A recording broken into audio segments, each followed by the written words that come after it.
Dakota! Dakota! Come on, cows! We've got everybody coming now. There's Sean. Hey, big guy, get in there. Rubbing heads.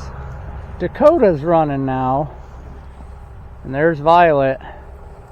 Last but not least. So, you guys are goofy.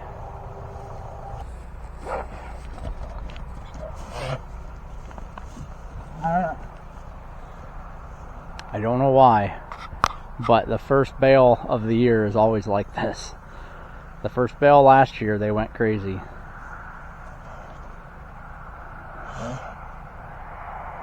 You can see the steam.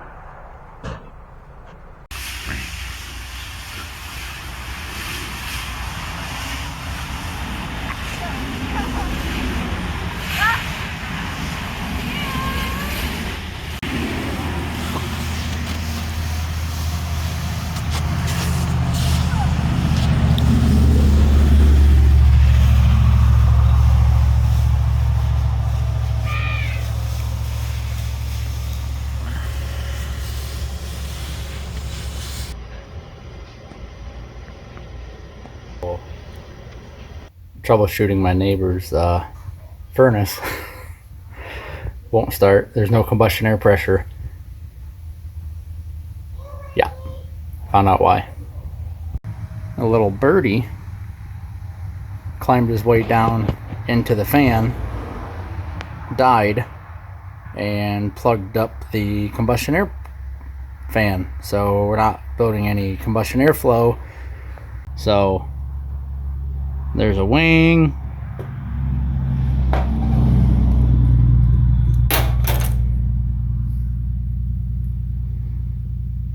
Like, that's a sparrow.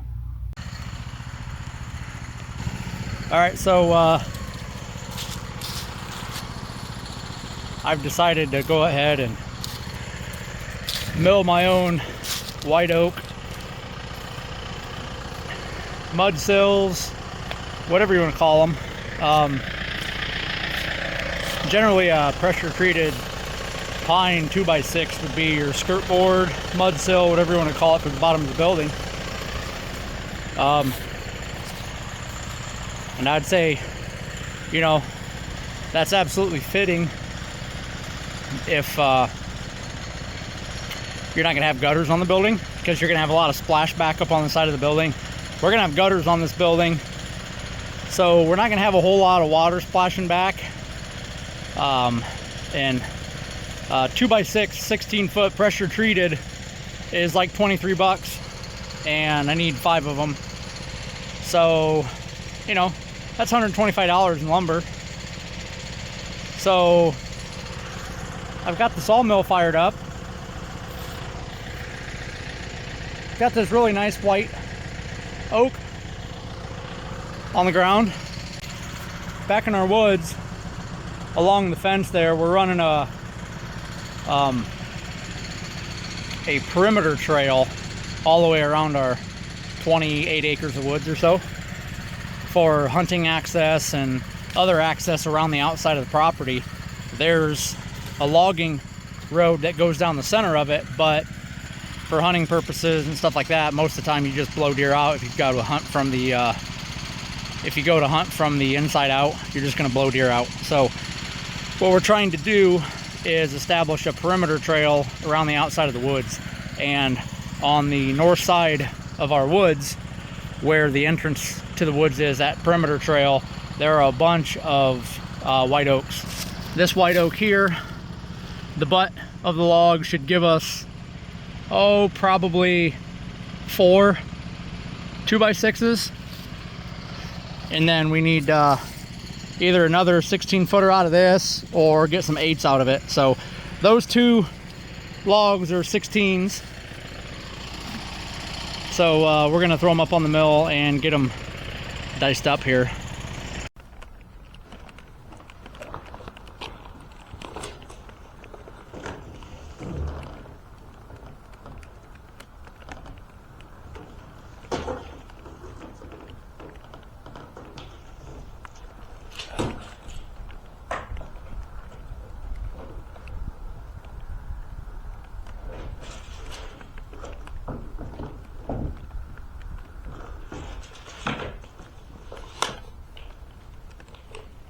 So with this stuff being acrylic,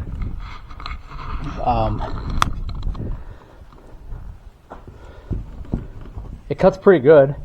I'm utilizing a standard Milwaukee carbide tipped framing blade.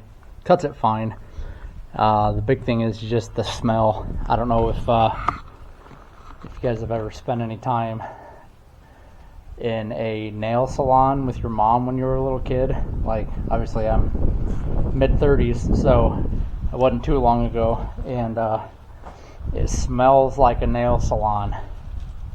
The acrylic, that nail smell. So that's what this stuff smells like. It's an odd throwback to a childhood memory, but it is what it is.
These translucent panels are made by a company called Acrylite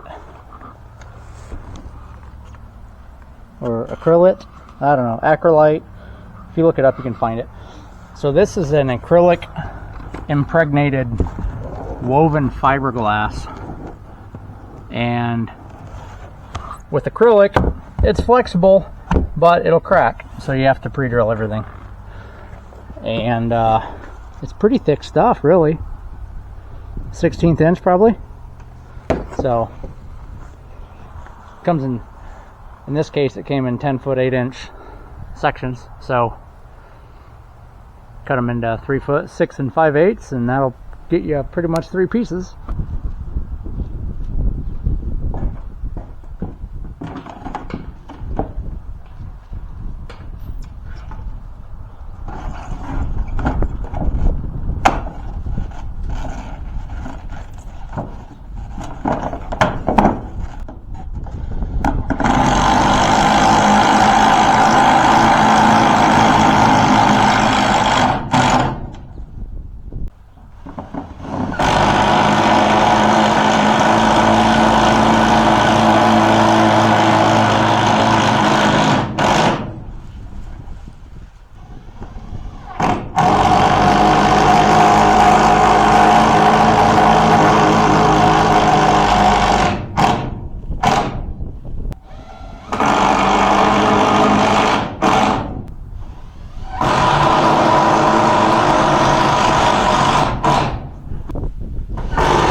Alright guys, it is Friday, November 15th. It's been a week or so since I've really worked on anything. Put in quite a bit of hours at work. But today I'm back on vacation, so we're going to get this wrapped up. So as you guys can see, I've got my green siding going up. For the most part, the translucent panel up top, I put that on first, and that's where I made my mistake. I put it on first. That paneling is much more flexible than this steel paneling, and since I didn't measure out 36 inches wide, which is the panel coverage, and lay it into that specific dimension, when they overlapped, the flanges on the translucent panel, since it's fiberglass, moves around a little bit. So I'll show you here in a minute. It's the steel paneling does not match the profile of the fiberglass, so I got to go back and pull the fiberglass off and shift it over so it mates up with the steel paneling really nice.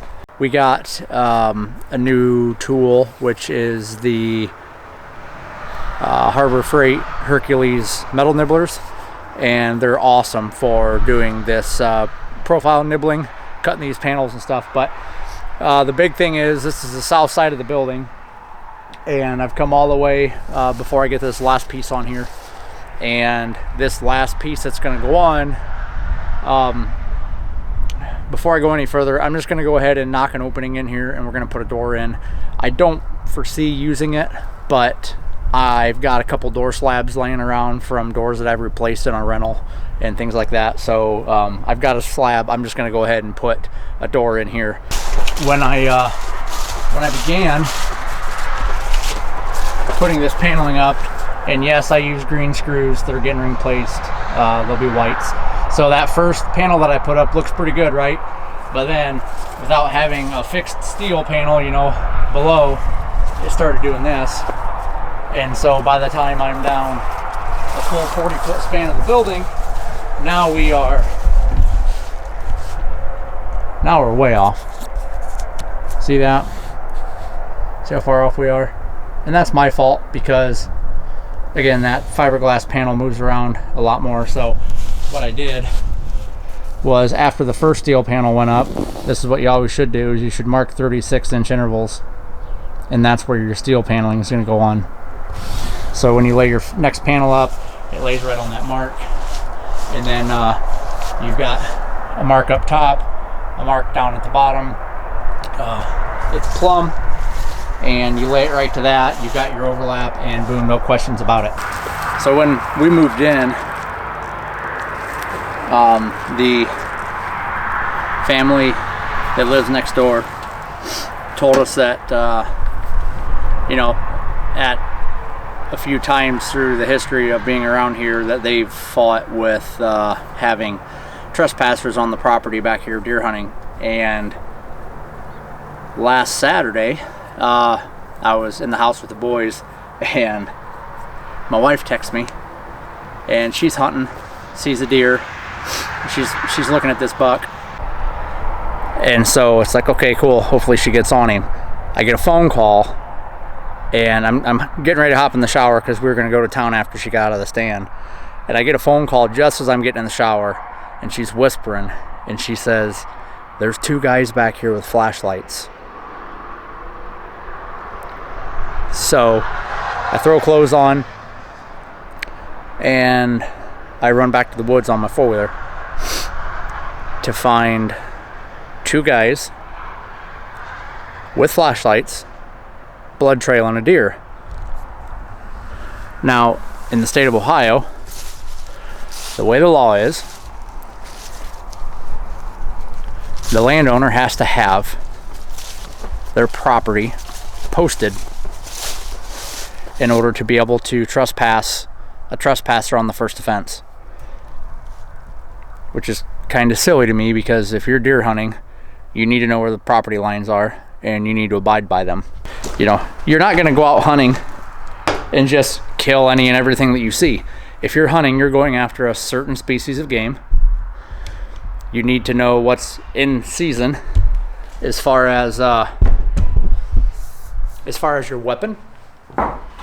You need to know where you're hunting, and everything that encompasses you hunting needs to be legal. Whether you agree with the law or not, that's just how it is, right? So in Ohio, again, you have to post your property, and if someone is hunting my property, I have to give them written permission. They did not have written permission to be on my property. They had, well, one of them had written permission to be on my neighbor's property. So my block of timber is a part of a larger block of timber. I own the majority of that timber, but my neighbor's property, there's about 13 acres of woods that is connected to mine. And the one gentleman had permission to hunt the neighbor's property The other one did not. So I'm upset, right? So I confront them. Hey, what are you guys doing? Do you know whose property this is? Yeah, we've got, you know, such and such permission to hunt his property. I said, well, I'm not that guy and this isn't his land. So no, you don't have permission to be on my property. They thought they just stepped foot on my property when they're about 120 yards into my property. So I then asked, do you know I have no trespassing signs posted on the boundary? Yeah, I saw your boundary markers and you decided to walk on my property anyways? Yes. Well, that's a problem. And I explained to him, granted as nicely as I could, that I don't care what you're doing on my property, you don't have permission to be on there. And that he took it a step further and, you know, again, willingly broke the law to come on my property. The other guy is a first-time hunter. So that makes it even worse, is that a guy that has been hunting for a while, has permission to hunt on my neighbor's property, takes a guy, a first-time hunter, that technically doesn't have the permission to be on my neighbor's property, especially mine. And I did call my neighbor later and verified this, but yeah, he had no permission to be on there, explicit permission. So this older gentleman that's taken this first-time hunter, and this first-time hunter is probably around early 50s, right? So what lesson is he teaching this guy? What values is he instilling in this guy to just completely disregard another man's property? And, you know, to me, my property is an extension of my house. So my ownership of my property doesn't end within the confines of my house. It extends out to my property lines. So just those things.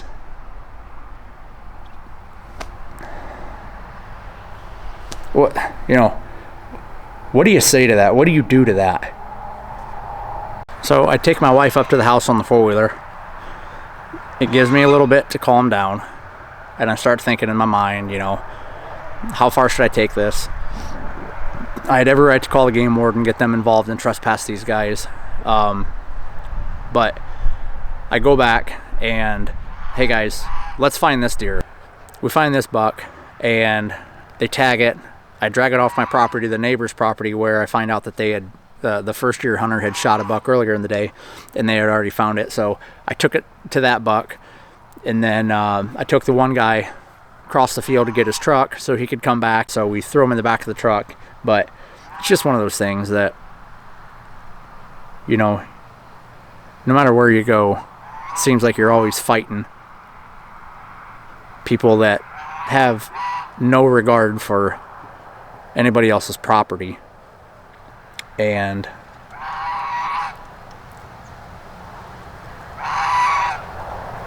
just really makes the guy mad.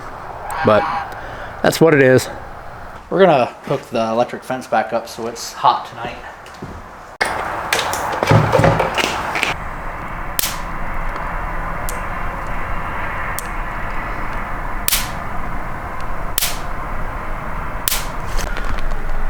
$6,700 volts, and boy, let me tell you what, you get in between that thing and you make a good ground. That's man, that hurts bad. That's, you ever heard of star tight, where you tighten something so tight that you start to see stars? That there, same result.